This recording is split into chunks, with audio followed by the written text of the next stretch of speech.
Okay, so this is pretest 2 solutions to exercises 5 and 6. And one of these questions is a subtraction of two rational expressions, and the other question is a division of two rational expressions. So when working with subtracting or adding rational expressions, we need a common denominator. We have to get a common denominator to determine mathematically what's going on. And the first step in doing that is to factor your denominator. So that's what you're seeing done here. We factored x squared minus 3x plus 2, and I don't think that's anything beyond the high school realm. And likewise with the denominator on the right, the x squared minus 5x plus 4, easily factorable uh, into the forms that you see there. Right? Now, we need to compare the two denominators. So you got to look at the quantity x minus 2 times the quantity x minus 1, and the quantity x minus 4 times the quantity, again, x minus 1. And so you see they already have the x minus 1 in common, right? They already have that multiple. And so you have to produce for each one the missing multiple. Now, the fraction on the left is missing the x minus 4. So you would multiply top and bottom of this fraction on the left by x minus 4, right?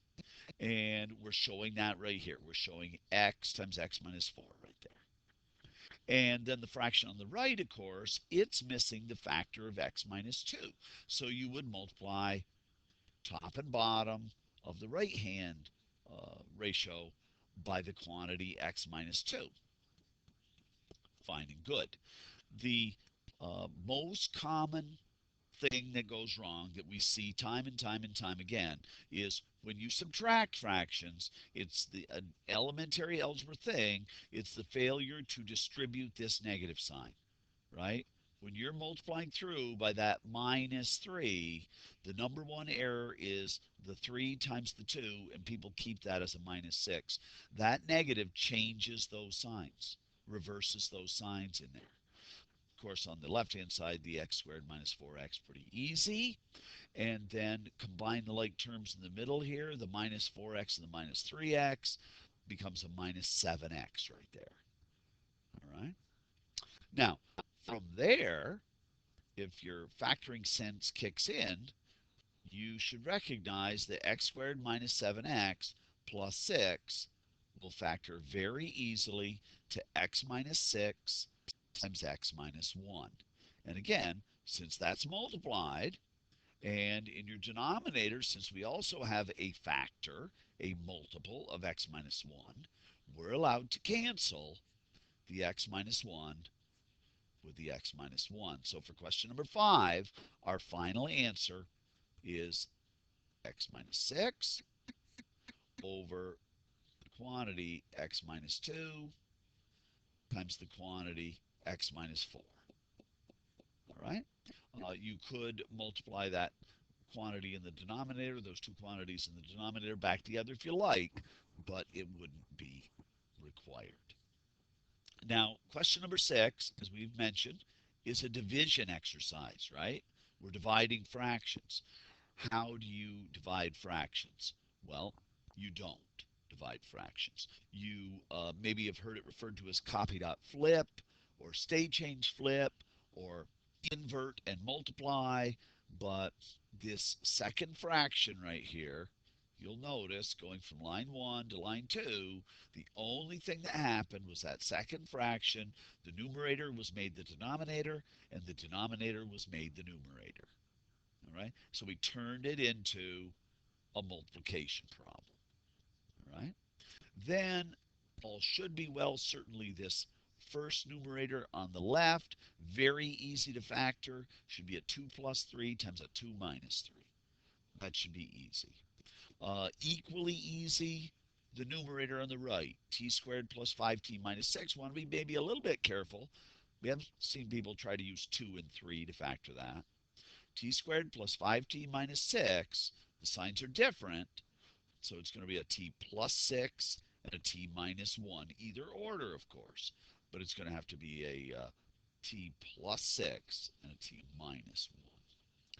Then the denominators, those might take a little work. We find students oftentimes weak factoring a quadratic where the square coefficient is not a 1. So you want to be very careful. Use the AC method as described in Unit 1 if you need to.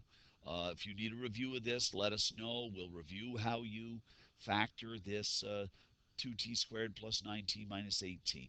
You can do it by trial and error. You can do it by guess and check if you like. At any rate, it should factor into a 2t minus 3 and a t plus 6. On the right, we get 2t plus 3 and t minus 1. Now, since you're multiplying, no need for a common denominator. In fact, you treat it as if it's one giant fraction because it's all multiplying, right? When you multiply fractions, you multiply numerators and you multiply denominators. Now, if you compare things here, we see a t plus 6 right here and a t plus 6 right there. Numerator to denominator, multiplication, division, inverse operations, and so they cancel. Likewise, the t minus 1 cancels with the t minus 1, and so those are factors of 1. The t minus 3, 2t minus 3, rather, 2t minus 3, and the 2t minus 3 in the denominator. Again, cancellation, right? And finally, 2t plus 3 and 2t plus 3. Well, everything's canceled, so what's the answer? Is the answer nothing? No. Remember, each time you did a cancellation here, you were leaving factors of 1. Every time you did those cancels, there were factors of 1.